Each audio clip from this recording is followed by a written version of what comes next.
As I'm sure you know, Jacinta Nampijinpa Price defected from the Nationals party room to the Liberal party room on Thursday, and today she did what we all expected. She threw her hat in the ring for the deputy leadership of the Liberals. Now, she's endorsed Shadow Treasurer Angus Taylor for Liberal leader. Her main competitor, of course, his main competitor, I should say, of course, is Susan Ley, and there'll be a vote on Tuesday. So we'll see how all of that turns out. But Jacinta spoke on Outsiders this morning, endorsing Taylor for leader. He is a pragmatic, deep-thinking individual who I would absolutely be privileged to serve beside going forward for the benefit of the Liberal Party. I think it was probably a matter of when, not if, Caroline, this would happen. I and many others have said, you know, ideally you'd get her down into the lower house at some point, but if she was ever going to be the leader that we would want her to be, and I think she could be, she had to be in the Liberal Party room in order to do that. Unless, of course, the suggestion was that she became the leader of the Nats and then at some point she might be Deputy Prime Minister. But if you've got your eyes on the prize, and I think she may well and probably should, then you've got to be in the Liberal Party to do that. The response of some, and I'll get to Matt Canavan soon, but the response of some has been incredulous that she would dare to do this, but she does reserve the right to sit in whichever party room, Nationals or Liberal, that she wants to. Well, the response is telling, depending on who it's coming from. When it comes from Nats, they're obviously... there is some unhappiness that they're losing someone who is obviously such a huge talent, and they feel that they gave her a go because they created this extra spot. They helped push for this extra spot for her in the shadow ministry. But there was this feeling that we'll hear from Matt Canavan soon that why didn't she tell voters beforehand? But who could have predicted such a massive coalition loss? That wasn't even in the polls, how much they were going to lose by. And it wasn't necessarily a given that Peter Dutton would lose his seat. I mean, that was a huge surprise for many people. So now there is an existential crisis in the Liberal Party, and there is no obvious future leaders as it currently stands, that when she put her hand up and she has obvious prime ministerial ambitions, I think there was a big sigh of relief from the Conservative base, because here's someone who represents the values, the old traditional values of the Liberal Party, who really could beat Labor at their own game. She's Indigenous, she's a woman. They would have no leg to stand on if they attacked her. So the people who are against her outside of the coalition, people who don't vote for the Liberals anyway, I think they're angry at the prospect that here's someone who could actually win an election for the Liberal Party. Well, we mentioned Matt Canavan's thoughts. Here they are. She's done damage to her own reputation with her colleagues, damage to her reputation with the people that worked for her. And it's the kind of thing that Lydia Thorpe did. How is what Jacinta's doing any different from what Lydia did? In fact, it's worse than Lydia. Lydia at least had a policy disagreement. Why don't you have the guts to say that to the people last week, before they voted?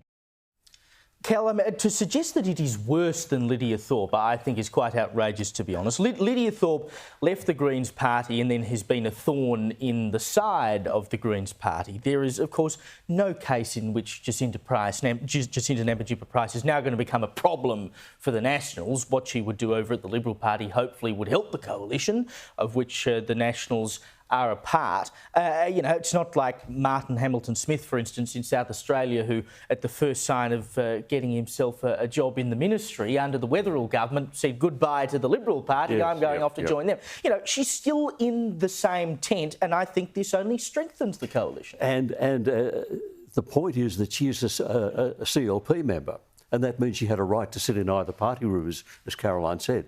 I hope it works. I mean, I hope that, in the immortal words of Reg Grundy, the price is right.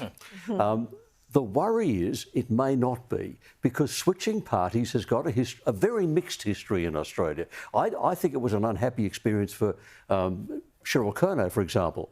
And if you go back much earlier, for Billy Hughes was a bad experience. On the other hand, for Joe Lyons, who got to be Prime Minister. So it sometimes works and it sometimes doesn't, because she is a huge talent and because she is so clear and has so much energy. It would be fabulous to see it work out well for her. But I think Matt Canavan is making the point that it could be touch and go. There could be people feeling this is the wrong thing to do, this was a bit disloyal or whatever. So let's wait. And if the Taylor Jacinta Price ticket doesn't get up, if we end up with Susan Lee, then where does that leave her in the Liberal Party?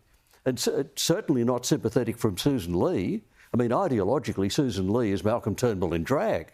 So they're not going to be close, are they? So, the thought of Malcolm Turnbull in drag, that's knocked me out. I mean, we're what, 6 minutes into the program? I think we've peaked already, thanks to Kel. Have an early mark, everyone. We've hit all our KPIs. No, don't give them an early mark. Jeez, we've got to get the ratings through to the top of the hour, when, of course, you can join Paul Murray. But Evelyn, I think the prospect of Jacinta Nampijinpa Price in the Liberal Party is a good one. And even if she doesn't clinch the deputy leadership on Tuesday, I don't think it particularly matters, because let's be honest, the leadership team that is elected in the Liberal Party this week is not the one that's going to win it another election, I suspect. She's playing a long game here. Yeah, look, let's face it, if, Malcolm Turnbull in drag gets in, the Liberal Party are collapsed. That's the reality of it if Jacinta Price doesn't get in. So whoever's putting in the votes should probably pay close attention to that, because I think that, the Liberal Party were very perhaps stupid to not use her more in the lead up to this election, because coming off the back of a referendum, there was so much momentum, especially behind her, because it wasn't Dutton that won the referendum, it wasn't the Liberal Party, it was Jacinta Price.